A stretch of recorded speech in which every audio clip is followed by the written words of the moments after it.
Hello, I am Patrice Thatcher-Stephens. I'm the Program Coordinator for Child Development and Early Education at College of the Siskiyous, and I'm your instructor in this class. I am making this video, Summer Session 2024, in preparation for an outside assignment in my ECE 1001 Introduction to ECE class. The outside assignment begins with a request that you tell me which philosophy of education resonates most with you. And in the instructions, I said, look in Module 2, and you'll see a little reading called All the Philosophies All in One Place. And then if you read Lecture 2 in Module Week 2, I also talk about the three philosophies of early education, sort of a broad overview of each of the philosophies. But then I thought, once long ago, I made a video about philosophies of early education. And then I thought, maybe I can use that. Maybe my students would like that. It would explain more what I'm talking about.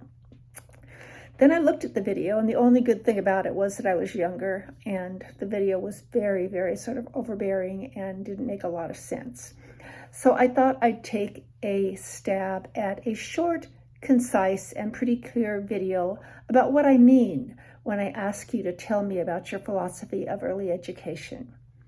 A philosophy of education at any level is how we believe people learn and grow. And sometimes when I ask students that at the very beginning of their time taking ECE classes, there's a thing they say a lot is monkey see, monkey do. Children just do what people around them do. And it's not a bad answer.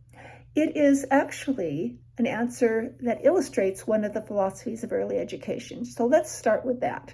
Just because I'm starting with it doesn't mean it's the right answer. It just means it's a common answer. There are three philosophies of early education that we look at in our program at College of the Siskiyous: the behaviorist philosophy, the humanist philosophy, and the constructivist philosophy. Behaviorists think that we are all shaped by our environment. That of course there's some genetic stuff that goes on that makes us human, but mostly we just are a product of the experiences that we have. And if that's how we think children learn and grow, then we really use the environment to shape their learning. If we want them to do something, we will give them a lollipop or a sticker or clap for them, cheer them on, and that's all fine and well. There's nothing wrong with that, but it's a really simplistic way of looking at how children learn and grow. The flip side of that, if you're a behaviorist, is if you don't want children to do something, you punish them. You give them a timeout, or you tell them that they can't do that anymore. They don't get to play in the sandbox because they threw sand. And it might work. They might stop throwing sand forever just because you kicked them out of the sandbox one time. But as someone who's worked with children for a long time, they probably will just keep on throwing sand because they don't really understand what you're saying, and you don't really understand what's going on with them. So if you are prone to rewarding children when they do what you want and punishing them when they don't, then that's sort of a step toward being a behaviorist. And you can read all about the behaviorists in Lecture Week 2. The second philosophy that we looked at is the humanist philosophy. These are those of us who say, oh, children are just going to be fine. They're just natural. They're like the flowers in the field. Look at them grow. Aren't they wonderful? And yes, absolutely, they are wonderful. However, we have a job to do with children as adults, as parents, and as teachers that is beyond just being a nice warm lap. And being a nice warm lap is really important. And having a relationship with children is really important. It's probably one of the most important things. Warmth is one of the most important attributes. But having them trust us and having us be their secure base isn't really what it's only about. It's also about doing some more work. And I remember long ago, the student that I'm going to talk about now has been a elementary school teacher for years down in Sacramento. But when she was in my class, I said, there are these three philosophies. And first there's the behaviorist philosophy, and then there's the humanist philosophy, and then there's the constructivist philosophy. And then I said what I just said to you. It takes a little bit more work than just handing a kid a sticker or even just being a secure base.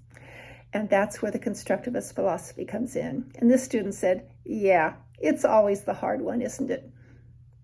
And yeah, it usually is. It takes a little bit more work to do the right thing in supporting children. So the third philosophy that we talk about in this class is the constructivist philosophy. And this is generally the philosophy that we emphasize in early education programs in post-secondary education. In the constructivist philosophy, we need to be able to do two things. We need to be able to know where children are developmentally, which is why I've asked you at least 4 times in quizzes, which of the following is the definition of child development and which of the following is the definition of early childhood education. We need to know child development. This class is not child development. This class is early childhood education. Child development is knowing that infants learn differently than toddlers.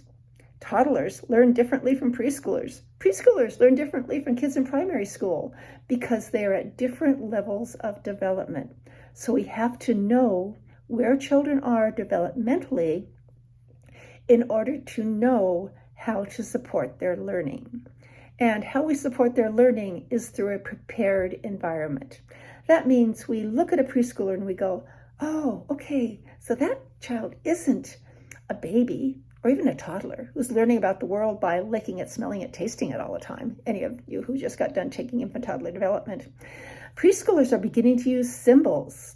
Symbols means they're beginning to use art materials. Symbols means they're beginning to use the whole library area and literacy in order to understand the world. Symbols means they're getting ready to recognize their name. Symbols means they can pretend to be doing something that they saw out in the world once. And so when we know where children are developmentally, we know what to offer them within a program. So the philosophies are behaviorist, humanist, and constructivist. And read the All About Philosophies All in One Place. I think that's what I called the paper that I posted in week 2. Read lecture week 2. Read about the behaviorists. Read about the constructivists. Read about the humanists. All of these theorists and educators are wonderful. They're brilliant people. They look at how children learn and grow in different ways. Read about them in the lecture, and then tell me which of these philosophies resonates with you. I'm not going to grade you down if you don't turn out to be a constructivist at all. I have very many wonderful behaviorist friends. But I want you to think about how you think children learn and grow. Thank you. Now I'm going to go off on my vacation with a bit of a clear conscience because maybe I'm going to post a video that makes some sense. Thank you. Bye. See you later.